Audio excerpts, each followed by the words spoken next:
Test geht es um ein Label AK, das ist ein Ableger von Starboard, um die Phaser Vollbordlinie, hier mit 65 Litern, 1,63 Meter auf 63. Das Board wiegt einzeln 5,1 Kilogramm. Das Deck ist laminiert mit Carbon und hat darunter eine Holz-Sandwich-Lage. Auf der Unterseite haben wir 2 T-Stringe und das ganze Unterwasserschiff ist mit Glas laminiert. Der Flügel insgesamt wiegt 4,5 Kilo und ist aus der Track-Serie. Bei uns im Test mit 1300 Quadratzentimetern. Der Frontwing hat hier eine Spannweite von 63 cm und der Rearwing von 41,5 cm. Beide Flügel sind aus Carbon gefertigt. Die Aluminiumfuselage ist 70 cm lang und der Mast, ebenfalls aus Aluminium, ist 80 cm lang. Der Anstellwinkel des Rearwings kann in 3 verschiedenen Positionen an die Kontrollierbarkeit und den Lift angepasst werden. Der Frontwing der Track Series hat eine Low Aspect Ratio. Der Flügel ist leicht gewölbt, hat eine schlanke Anströmkante und eine mittlere Profildicke. Alle Einzelteile sind jeweils mit einem 30er Torx verschraubt. Das Phaser-Modell hat insgesamt eine gleichmäßige Volumenverteilung mit einer sehr ausgedünnten Nose. Diese ist zudem leicht verrundet. Das Tail ist insgesamt auch nochmal etwas schlanker gehalten als die Bordbreite. Der ganze komplette Rail-Shape ist von vorne nach hinten leicht gebevelt und durchgehend gleichmäßig verrundet. Im Unterwasserschiff haben wir im vorderen Bereich ein ganz leichtes Doppelkonkav, welches ab der Bordmitte in eine Konkave durchgehend ausläuft.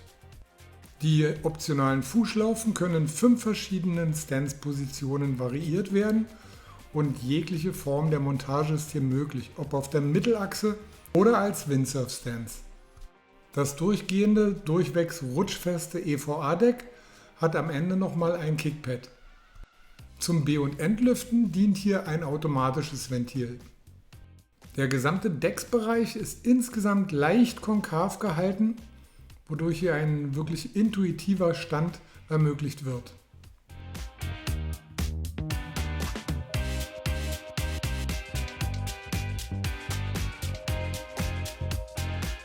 Ein Wingfoil-Board in dieser Größe mit 65 Litern zählt natürlich nicht mehr unbedingt zu den Frühgleitern.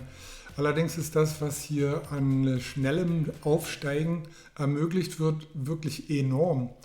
Die Bodenkurve ist hier so optimal gewählt, dass man wirklich halt schon mit dem kleinsten Impuls von der Welle oder auch nur durch ein leichtes Pumpen das Board halt auf hohe Rumpfgeschwindigkeit bringt und hier auch auf den doch im Verhältnis gar nicht so großen Flügel mit nur 1300 Quadratzentimetern ins Fliegen kommt. Okay, das Ganze ist natürlich nichts für den reinen Anfänger, aber der nur leicht geübte wird sich aufgrund der sehr guten Balance hier sehr einfach tun, um sehr schnell ins Fliegen zu kommen.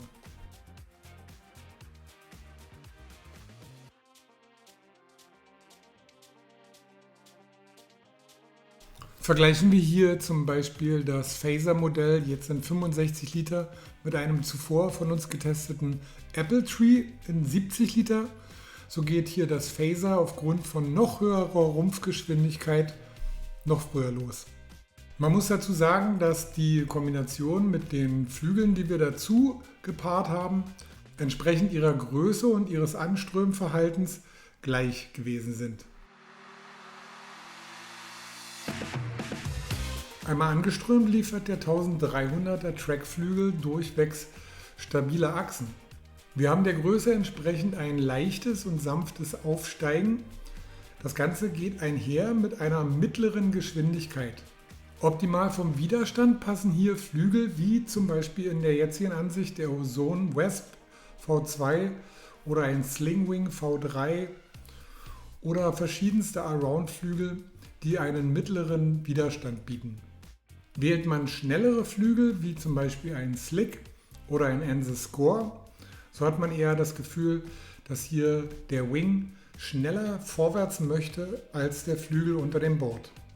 Und schauen wir hier bei den Fahrleistungen nochmal auf den Anwendkurs. So kommt man hier einfach und ohne Probleme gut nach Louvre.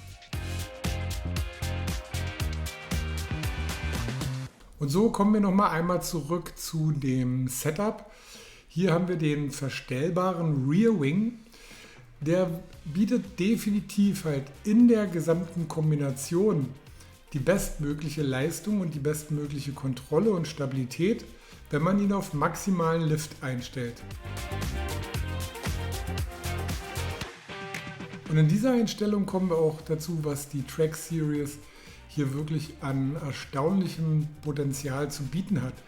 Wir haben eine enorme enge Drehfreude mit vollem Zug auf dem Flügel. Wir kriegen hier einen ausreichenden Druck auf den vorderen Fuß für eine maximale Kontrolle.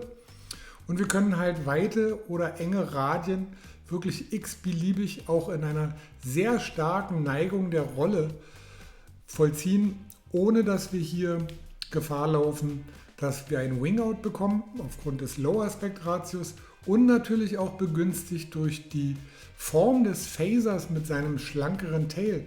Hier sind seitliche Neigungswinkel möglich, die haben wir sonst halt teilweise ohne Berührung der Wasseroberfläche selten gesehen.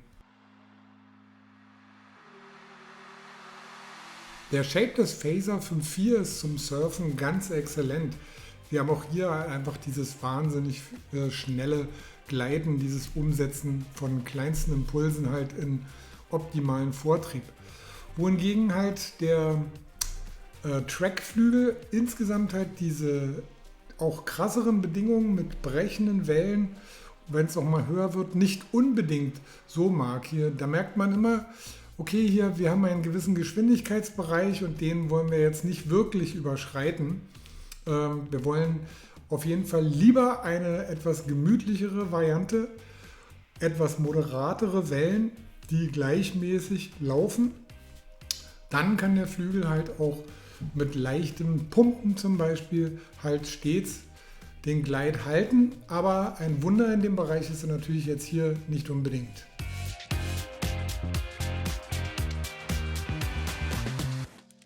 Wir haben hier einen Flügel, der braucht immer dementsprechend ein bisschen Schub, logischerweise auch von der Welle, um sein Glide zu halten oder einfach ein bisschen mehr Leistung von dem Wing.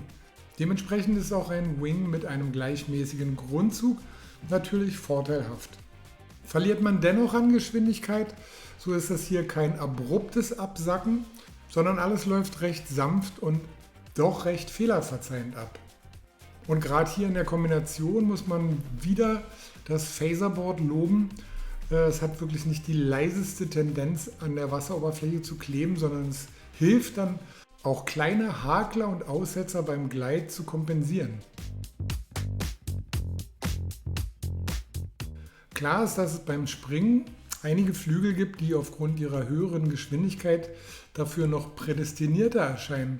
Aber nichtsdestotrotz löst sich hier die Track Series in 1300 Quadratzentimeter sehr einfach von der Wasseroberfläche und je nachdem, wie viel Wind man mit welcher Winggröße produziert, lässt sich hier doch einiges auch an Sprungvermögen gewinnen.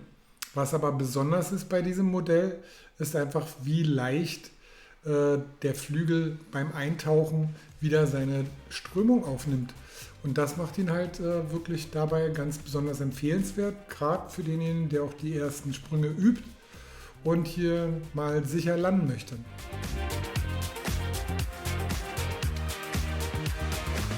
Hier mit der AK Trackfold Series einen Flügel, der von seiner Bandbreite vom Einsteiger bis hin zum manöverorientierten Foiler alles bietet, was man sich so wünscht. Er ist insgesamt einfach zu fahren, hat recht stabile Achsen. Er hat gerade auf der Yaw und der Rolle ein Neigungsvermögen mit einem wieder sehr guten Aufrichten, was man so nicht alle Tage sozusagen gefühlt hat. Das ist das ganz Besondere hier an dem Flügel. Dementsprechend ist es zu verschmerzen, dass er jetzt nicht unbedingt zu den schnellsten gehört oder zu den Flügeln, die im Verhältnis am längsten gleiten. Das ist natürlich auch dem Konzept des Low Aspect Ratios geschuldet. Trotzdem kann er denjenigen, der in der Welle einsteigen möchte, auf jeden Fall in seinen Bann mit hineinziehen. Das ist völlig unproblematisch. Moderate Bedingungen bitte vorausgesetzt. Das mag er deutlich lieber. Und für denjenigen, der im Flachwasser Manöver fahren möchte, kann hier seitliche Neigungen in den Halsen oder in den Text genießen, die er sonst halt woanders wirklich suchen muss. Aber bitte hier vom Trim darauf achten, den Mast ganz weit nach vorne zu schieben und den Rear Wing auf maximalen Lift einzustellen.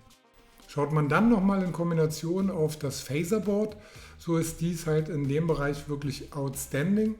Es liefert eine unwahrscheinlich hohe Rumpfgeschwindigkeit bei wenig Vortrieb vom Wing oder auch wenig Druck von der Welle.